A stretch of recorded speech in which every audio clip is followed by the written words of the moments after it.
വലിയൊരു ശതമാനം കേരളത്തിലെ കുടുംബങ്ങൾ ഇന്നത്തെ അവസ്ഥയിലേക്ക് എത്തിയത് ഗൾഫിന്റെ പണം കൊണ്ട് തന്നെയാണെന്ന് നമുക്ക് പറയാം. സ്വാഭാവികം. പക്ഷേ ഇപ്പോൾ നടക്കുന്ന മൈഗ്രേഷൻ കേരളത്തിൽ ഏറ്റവും വലിയ അപകടകരമായ ഒരു മൈഗ്രേഷനാണ്. ആര് പറഞ്ഞു? അതെ, ആര് പറഞ്ഞു? ഒരു ഗ്രാമത്തിലൂടെ സഞ്ചരിക്കുമ്പോൾ അതിലെ പകുതിയിലേറെ വീടുകളും ഇങ്ങനെ ഒഴിഞ്ഞു കിടക്കുന്നു. അങ്ങനെയൊക്കെ വഴിയില്ല. എന്തടാ നീ വലിയ കുഴപ്പക്കാരനാണെന്ന് കേട്ടു. ആണോടാ? പറഞ്ഞ കാര്യങ്ങളൊക്കെ ശരിയാണ്. പക്ഷേ പ്രപഞ്ചത്തിലും മനുഷ്യ സമൂഹത്തിലും എല്ലാ കാര്യങ്ങളും പരസ്പരം ബന്ധപ്പെട്ടതാണെന്നൊരു ശാസ്ത്രമാണ്. നമ്മൾ ഇന്ത്യ രാജ്യത്തെ 28 സംസ്ഥാനങ്ങളിലൊന്നാണ്. ഏത് ഇന്ത്യയിലെ 36 കോടി ആളുകൾ പട്ടിണി കിടക്കുന്ന ഇന്ത്യയിലെ? കുറച്ചുകൂടെ മാന്യതയോടെ സംസാരിക്കണം.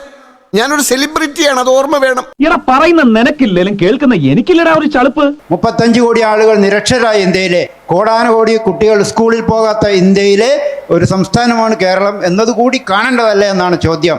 അയാൾ എന്താ പറയുന്നേ? എനിക്കറിയാം എന്തോ കാര്യമായിട്ട് പറയുന്നു. കണ്ണ് രണ്ട് കണ്ടില്ലെങ്കിൽ തമാശക്കൊരു പഞ്ഞുമില്ല.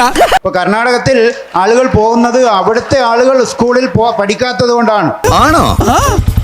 ഭയങ്കര. ഇയാൾക്ക് എന്താണ് വയ്യേ? മക്കളെ, നിന്റെ ഒരു ഫോട്ടോ എനിക്ക് കിട്ടൂടാ, ഫ്രെയിം ചെയ്ത് വീട്ടിൽ കെട്ടിത്തൂക്കാനാ. തമിഴ്നാട്ടിലും പിന്നെ മംഗലാപുരത്തും അവിടെ വിദ്യാഭ്യാസം നേടി ആളുകൾ മുഴുവൻ പഠിക്കുകയാണെങ്കിൽ നമ്മൾ അങ്ങോട്ട് പോകാൻ പറ്റില്ല.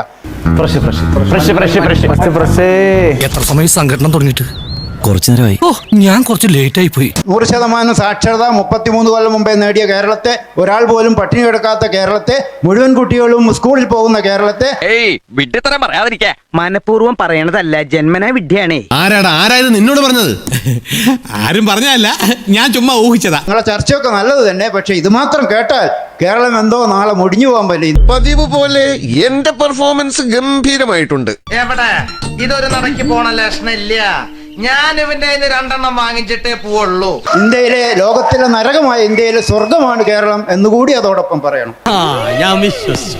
നിനക്കതൊക്കെ എങ്ങനെയാ സാധിക്കുന്നത്? ഇതിനകത്ത് 72% ചെറുപ്പക്കാരും കേരളം വിട്ടുപോകാൻ ആഗ്രഹിക്കുന്നതിന്റെ കാരണം എന്തെന്ന് പറഞ്ഞാണ് നമ്മൾ ചർച്ച തുടങ്ങിയത്. ഒന്ന് പോവാടാ മരമാക്കി, പോയി തരത്തി പോയി കളിക്കടാ. 148 രാജ്യങ്ങളിലൂടെ കഴിഞ്ഞ് 27 വർഷമായിട്ട് സഞ്ചരിക്കുകയും ഈ നാടിൻ്റെ എല്ലാ സൗകര്യങ്ങളും സുഖങ്ങളും എന്താണെന്ന് തിരിച്ചറിയുകയും ചെയ്തിട്ട് ഇപ്പോഴും ഞാൻ ഈ കേരളത്തിൽ തന്നെ ജീവിക്കുകയും നിങ്ങളുടെ കൂടെ ഇവിടെ ഇരിക്കുകയും ചെയ്യുന്നുണ്ടെന്നോട് ഓർക്കണം.